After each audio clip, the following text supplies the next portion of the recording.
थी, जो संविधान बनाया, उसकी वजह से एजुकेशन हुई। हम लोग पढ़े, हम मुख्यमंत्री बने, मायावती जी बनी, मजिस्ट्रेट बने, सभी बने 60 साल के बाद। उससे पहले कोई भगवान नहीं आया, कोई कुछ नहीं आया। कोई इतनी सारी पूजा करी लोगों ने, इतने फास्ट रखे, क्या किसी ने एजुकेशन दी? हमें नहीं दी। अभी हमारे एक सीनियर ने बोला कि सावित्रीबाई फुले जी हमारी सरस्वती देवी है। नहीं, सरस्वती का नाम ही नहीं है हमारी जिंदगी में। हमारा नाम है सावित्रीबाई फुले जी। हमारा जिंदगी में नाम है बाबा साहब का। उन्होंने हमें एजुकेशन दी है। कीड़े मकोड़ों की तरह हमें जिंदगी जी रहे थे। महारानी जी का नाम हमें याद इसलिए रखना है क्योंकि वो हमारे पूर्वज थे। उन्होंने इतना महान काम किया, शासन किया, हमें एक गर्व वाला इतिहास दिया कि यस, हम कह सकते हैं कि हमारी महारानी थी, उन्होंने 4.5 साल पहले शासन किया। बट ये पुरानी रीति रिवाजों ने, इन लोगों ने, सो कॉल्ड द हिंदू, उन लोगों ने हमारे लोगों को न पढ़ने दिया, न लिखने दिया, न सारे काम हमारे से कराए, लेकिन राज उन्होंने किया। आज वो दिन आ गया, बाबा साहब ने आपको संविधान दे दिया, आप पढ़ें। मैं आज क्यों यहाँ पर बोल रही हूँ? मैंने जो शिक्षा का जो दूध है, शेरनी, वो दहाड़ रही हूँ। ये शिक्षा है वो जो बाबा साहब ने दी है, मुझे किसी और किसी ने नहीं दी है। ब्रह्मा ब्रह्मसुर किसी ने नहीं दी है, किसी लक्ष्मी ने मुझे नहीं दी है, या मैंने किसी ने फास्ट नहीं किया मैंने किसी चीज़ का, मैंने सिर्फ पढ़ाई करी है। और याद रखिए, मेरी माँ जिन्होंने मुझे सपोर्ट किया, आज मुझे डॉक्टर बनाया। डॉक्टर मतलब ये है कि मैं MBBS भी पास किया, मैंने MS भी किया, मैं सर्जन हूँ NTPC में। उसके बाद इस 45 के ईयर्स में 3 साल का स्टडी लीव लेके मैं मेदांता में प्लास्टिक सर्जरी का कोर्स कर रही हूँ इस उम्र में। क्यों? ये एजुकेशन की पावर है। आज मैं यहाँ के आपको बोल रही हूँ, इसलिए बोल रही हूँ कि आपको किसी से डरना नहीं है। आज जो आपके हस्बैंड, आज आपके जो साथ में बैठे, it is because of you worker. आपने घर संभाला है, आपने बच्चे को पढ़ाया है, अपने हस्बैंड को सपोर्ट दिया है, इसलिए आज वो हर नौकरी कर पा रहे हैं, हर तरह से वो अपने काम कर पा रहे हैं। तो दिस इज योर पावर। आज आप घर में शासन कर सकती है तो बाहर भी शासन कर सकती है। आपने जो अपने बच्चों को पढ़ाया है, आप पढ़ाइए उनको। अगर नहीं पढ़ते हैं उनको गाइड करिए। पढ़ने का ये है कि आप है ना, जो हो गया सो हो गया, ठीक है। आप इस उम्र में आप थोड़ा बहुत पढ़ सकते हैं तो जहाँ हो सके पढ़िए आप, लेकिन अपने बच्चों को हमेशा पढ़ाने के लिए आगे रहिए।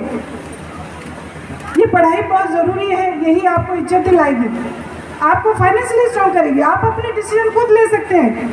अब शराबी पति है, मारता धारता है, तब भी लोग हैं उसको पति मानते हैं, तभी उसको करवा चौथ रखते हैं, कभी तीज रखते हैं, कुछ न कुछ फास्ट रखते हैं। तो क्या आपकी ज़िंदगी बदल गई? अगले दिन फिर वो मारेगा।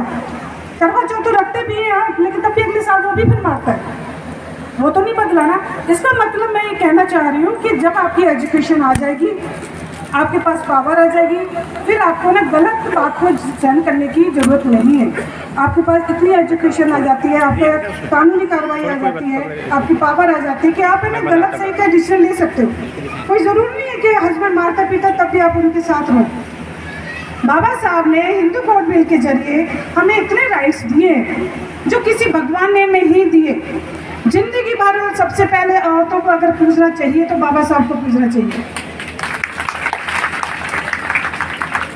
अब बाबा साहब ने आपको आपके प्रॉपर्टी में आपको हिस्सा नहीं देते थे आपके पेरेंट्स। उन्होंने बोला नहीं, लड़कियां भी ले सकती हैं हिस्सा। दोबारा से अगर कोई विधवा हो जाती है तो दोबारा मैरिज नहीं कर सकती। बोले नहीं, विधवा भी औरत कर सकती है शादी। जो आप अकेले अकेले बैठे हो ना अभी, एक पत्नी एक आदमी पत्नी, वो भी बाबा साहब ने बोला। नहीं तो इंडिया के आदमी तो कितनी ऐसे शादी करते थे, 10,000 शादियाँ। हमारे एक भगवान है जिसने 10,000 शादियाँ करी, आपको पता है ना। तो आज जो हक मिल रहा है ना सिंगल पत्नी का, वो बाबा साहब ने दिया। तो सोचिए कि बाबा साहब ने कितना किया। आज जो हमारी ज़िंदगी है, अगर हमें रोज़ भी अगर हर सेकंड में अगर याद करेंगे ना, तो बाबा साहब को याद करना चाहिए। सबसे ज़्यादा काम जो बाबा साहब ने औरतों को किया, बच्चों की खातिर अपनी पढ़ाई, अपना जो एक यानी कि अपनी खुशी। ये जो आज मेरे मम्मी पापा एक्सपायर हो गए फरवरी में, लेकिन वो जब भी जाते थे इतना गर्व महसूस करते थे आज मेरी बेटी डॉक्टर बनी हुई है, क्योंकि मेरी माँ ने भी सेक्रीफाई किया, मेरे बाप ने भी किया। ऐसा नहीं है कि मेरे दादाजी बहुत अमीर थे, वो भी आप ही की तरह थे, तांगा चलाते थे, लेकिन उन्होंने मेरे पिताजी को पढ़ाया। मेरे पिताजी ने नौकरी करी, टीचर बने, पानी पिलाया, मेरे पापा ने मुझे पढ़ाया। आज तीसरी पीढ़ी आज आपके सामने खड़ी है, जो इंडिया का सबसे अच्छा बेस्ट हॉस्पिटल है मेदांता हॉस्पिटल में प्लास्टिक सर्जरी कर रही है। सिर्फ तीन पीढ़ी का बस अंतर है। तो आप भी कर सकते हैं, जब मेरी माँ कर सकते हो आप भी कर सकते हो। आज से आप संकल्प लीजिए कि अपने बच्चे को पढ़ाना है।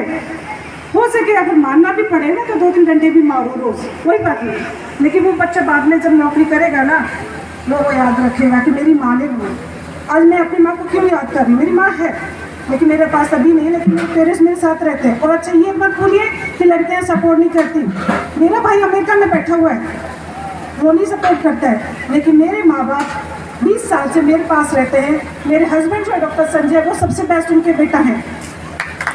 तो आप ये भूल जाइए कि लड़कियों को पढ़ाने दूसरा वो क्या दूसरे का घर चली जाएगी, सपोर्ट नहीं करेगी, ये सब बेकार की बात है। अगर आपने लड़की को सही संस्कार दिए हैं तो वो आपके ना जिंदगी भर मरते दम तक आपकी सेवा करती रहेगी, जब भी जरूरत पड़ेगी आपकी। तो ये जो लड़का लड़की का जो भेद है ना वो बिल्कुल खत्म करिए। अगर नहीं है तो रानी दुर्गावती जी को देख लीजिए, उनके पिताजी ने उनको महारानी बनाया कि नहीं बनाया, उनके अपने शासन किया कि नहीं किया, उन्होंने तो कोई वो नहीं किया, डिस्क्रिमिनेशन नहीं किया। तो हम क्यों करते हैं? तो आज जो ये नंबर है ये और भी बड़ा होना चाहिए, मुझे भी अच्छा लगेगा। अभी हम as a vice president Gotul में हूँ, मैं अपने हस्बैंड के साथ कंधे से कंधा लेके चल रही हूँ। फाइनेंशियली फिजिकली सारा सपोर्ट है। अब अभी हम लोग अपना फीमेल की मतलब औरत का जो विंग बना रहे हैं उसे हम बढ़ाएंगे। 9 जुलाई को मधु विहार में मीटिंग है। जो बहनें माताएं मेरे साथ आना चाहें मैं बिल्कुल आपके दोनों हाथों से उनका स्वागत करूंगी और चाहूँगी कि इतनी मजबूत संस्था बनाए हम लोग कि ऑल ओवर इंडिया में बढ़े। हम क्या नहीं कर सकते? अगर आपको लगता है ना तो महारानी जी को याद कर लीजिए, वो शासन किया था, हम उन्हीं की वंशज है। और पढ़ाई की बात है तो बाबा साहब को याद कर लीजिए, दुनिया भर में उनका नाम है। आज उस संविधान की वजह से जो SC ST OBC है जो पढ़ रहे हैं ना, उनकी वजह से कोई भगवान नहीं आया पढ़ाने के लिए 60 साल पहले। तो ये चीज़ें याद रखिए। दूसरी आप लोगों से मैं रिक्वेस्ट करना चाहूँगी फीमेल को कि देखिए फास्ट है ना, ऐसा नहीं है कि मैं एकदम बदल गई, मैं भी आप ही की तरह हर चीज़ में विश्वास करती थी, लेकिन ऐसे ही मंच में सुन के लोगों को से सुन के मैंने सोचा कि नहीं, जो बाबा साहब ने मुझे एजुकेशन दिलवाई है आज मैं उसी की वजह से हूँ, मैंने फास्ट करे उसकी वजह से नहीं हूँ। करवा चौथ करा मेरा हस्बैंड उसकी वजह से इतना नहीं है, क्योंकि रोज़ उनको मैं प्यार देती हूँ, उनको खाना टाइम पे देते हैं, बच्चे प्यार करते हैं, इसलिए वो अच्छे हैं, हेल्दी हैं। तो हस्बैंड का सपोर्ट क्या चाहिए? पूजा पाठ से कुछ नहीं होता, आपको टाइम पे खाना, टाइम पे ये सब कुछ देना होता है।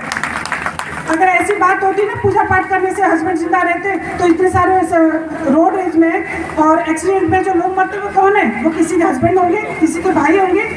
इसका मतलब है कि घर में माहौल बना के रखिए अच्छा, तो हर चीज़ अच्छी चलती रहेगी। आप समझदार होंगे, आपके बच्चे समझदार होंगे तो घर भी खुश रहेगा। हमें नहीं याद है कि मेरे डॉक्टर साहब से मेरी कभी लड़ाई हुई है, मुझे नहीं याद है। और मुझे पता है कि हम लोगों ने इंटरकास्ट शादी करी है, ये आपको मैं बता दूँ, कभी लड़ाई नहीं हुई। तो बात है कि हम एक दूसरे को इज्जत देते हैं। जब आप एक दूसरे को इज्जत देंगे तो लड़ाई का कोई मतलब ही नहीं है। मैं क्यों चाहूँगी कि मेरे हस्बैंड फेलियर हो जाएं? आज गोटुल इंडिया में प्रेसिडेंट है तो मैं उनके साथ भी वाइस प्रेसिडेंट हूँ। तो ये सपोर्ट होना चाहिए आप लोगों का। आपके हस्बैंड बहुत अच्छे हैं, आप उनको सपोर्ट करिए, लेकिन बच्चों को भी फ्री क्वालिफिकेशन दीजिए। और मैं ये गारंटी से कहती हूँ कि आज के बाद अगर आपने सोच लिया कि आज मैं जो नहीं कर पाई मेरा बच्चा करेगा, तो आपको कोई नहीं रोक सकता, आपके बच्चे को कोई नहीं रोक सकता। ये आप जरूर करिए। और 9 तारीख को जो मीटिंग है उसमें आइए, ठीक है? और अंधविश्वास से दूर रहिए। हम कोई फेस्टिवल नहीं मनाते मैडम, आप लोग सब मैडम है मेरे लिए। हम कोई त्योहार नहीं मनाते, हर साल हम 1-2 लाख बचाते हैं उससे, और उस 1-2 लाख को हम गोटुल इंडिया में देते हैं। मैं अगर 4-5 में फुलझड़ी जला लूंगी, कपड़े खरीद लूंगी या कुछ कर लूंगी, उसे होगा क्या? दूसरे दिन में पुराना हो जाएगा, ज्वेलरी पड़ेगी वो भी पुरानी हो जाएगी। लेकिन अगर मेरी पैसा ये मेरे बच्चों के इसमें लग रहा है, गोटुल के बच्चों में लग रहा है, तो सबसे बड़ा काम ये है। तो आप कोशिश करिए 1 रुपये किसी को मत दीजिए फालतू के लोगों को। फालतू के लोग आप समझते हो ना, जिस आदमी को आप घर में बुलाते हो पूछते हो, इसका मतलब वो समझ जाता है कि जिस घर में मैं जा रहा हूँ वो बेवकूफ़ है, मैं उसको अंधविश्वास दिला रहा हूँ, पत्थर की मूर्ति पुजवा रहा हूँ, ये इकट्ठा करवा रहा हूँ, ये बेवकूफ़ है, इससे मुझे पैसा इकट्ठा करना है। और हमारे लोग उसकी बातों में आके कभी 5,000 की सत्यनारायण करा कराते हैं, कभी ये कुछ कराते हैं, वो तुम्हारा पैसा अपने जेब में ले जाता है। आप तो उसके घर में नहीं, वो तो कभी आपको बुलाता नहीं है, तो आप उनके घर क्यों जाते हो? अगर आपने बुला लिया इसका मतलब आपने उन्हें नीच समझ लिया अपने आप को, वो अपने आप को कुछ समझेगा, मैं पुजारी हूँ, पैर छुआ उसके, क्यों भाई? 5वीं फेल है, मैं अपने घर में क्यों बुलाऊं, तुम मुझे बुला, है ना? तो कभी भी उस बंदे को घर में नहीं बुलाना। जिस दिन आपने बुला लिया, वो पता है मन में हंसता है, बोले देखो मैं इनको बेवकूफ़ बना रहा हूँ, इन्हीं को बेवकूफ़ बना के इन्हीं का पैसा लेके मैं जा रहा हूँ अपने पेट भराऊंगा, उसका ये बिजनेस है। तो ये चीज़ प्लीज़ ना करें, अपने 2-3 लाख रुपए बचाएं हर साल में, थोड़ा सा गोटू में दें। ये आपके समाज के बच्चों का है, हमारे समाज के बच्चों का है, वो भी IAS बनेंगे, PCS बनेंगे, और अलग से पॉलिसी बनाएंगे और सभी मतलब एजुकेशन। अभी क्या हमारे पास पॉलिसी नहीं है, हमारे पास पावर नहीं है पॉलिटिकल। जिस दिन हम पॉलिसी मेकर बन जाएंगे ना, तब सबके लिए हमारे बच्चे IAS और बनेंगे।